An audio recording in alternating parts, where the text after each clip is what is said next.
Hi guys, and welcome to Daily Scuba News. So today's episode is actually inspired by a customer's review on one of the products that we sell. So for those of you that don't know, we sell quite a lot of dive equipment. There's quite a lot behind me at the moment. We don't just make videos on dive equipment. And much like many other sort of online shops, we customers can review items and upload photos and videos of what they've bought to basically make other people sort of go, oh yeah, that is worth buying. And whilst it is rare for anything that we sell to get a 1-star review, this 1-star review kind of caught our eyes and got us thinking, because we do like to look at the 1-star reviews just to see whether we want to still be stocking this product, or sort of see what was wrong with it.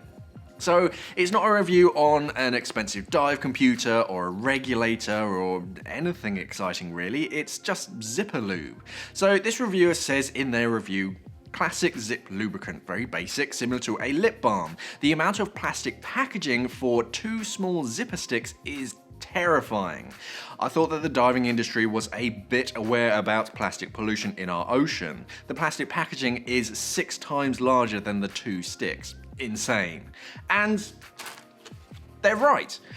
In a world that is so aware of plastic pollution and manufacturers like Fourth Element and Apex replacing their entire range of plastic packaging with eco-friendly alternatives, this manufacturer is still making, let's say, excessive plastic packaging. And also bear in mind that this brand, Gearaid, is just McNett that rebranded themselves to Gearaid last year. So it's not that they've been making this for years and years. Whilst they're actually creating this new artwork and packaging for the product, they looked at it all and all of this extra plastic and signed it off, instead of saying, you know what, let's take this chance to kind of reduce the plastic that we're producing. Now, I do understand the idea of oversized packaging for small items so that people with sticky fingers can't pocket them quite so easily in a shop, and they don't get lost on a shop display. If you have a large display, then your item kind of stands out compared to your competitors. But really, if you're looking for zipper lube in a dive shop, you're gonna find it, and you don't need all of this extra plastic packaging to go with it. And it continues with a few of their other products. Their large items just kind of come as they are, but the smaller bits come in large, this kind of blister pack that can't really be used for much else. And because of this, here at Simply Scuba, we've decided that we don't really want to sell Gearaid products anymore until they change to a more modern, eco-friendly alternative. And we kind of encourage other retailers and manufacturers to maybe think about the plastic packaging for our scuba diving stuff. So we're just gonna sell through kind of what stocks we have left, but that's it until they decide to cut back on their packaging. We're not really interested in their brand until they do. We do understand that in our modern age, we will never get rid of 100% of plastic, but just as a quick poll for you guys, how many of you out there would be happy if this just came in sort of as it is, or without any kind of packaging, or in some kind of paper or cardboard packaging, kind of like this? Would you still buy it, or would you sort of prefer if it came in plastic? So Apex, Aqualung, Fourth Element, Scuba Pro, X-Deep, all of these brands are making big changes to their packaging. A lot of them are still in kind of transitional periods, with some of their older stock still protected by plastics, but most, if not all, of their new gear is being produced with eco-friendly packaging. Fourth Element, for example, know that plastic bags are more practical for soft clothing items, but they've switched to biodegradable plastics, so you'll see much more of their stuff turning up in sort of paper bags and that kind of soft biodegradable plastic bag kind of stuff. Scuba Pro gear is now coming in sort of their more recyclable brown cardboard boxes instead of the sort of glossy, colourful boxes. And us ourselves at Simply Scuba, we've been researching more eco-friendly packaging ourselves, and so not just using any packaging where it can be avoiding. So our own Mark 1 dive torch, for example, is supplied with minimal packaging.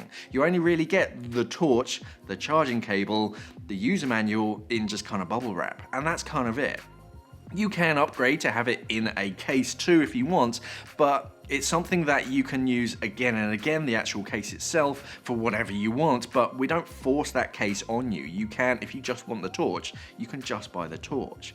Our 500-meter dive watch has never come with a printed user manual. You just download it for free whenever you need it, which saves costs everywhere. The same with a case. You can choose to sort of pay a little bit extra for a case, but if you don't want one, it saves you some money.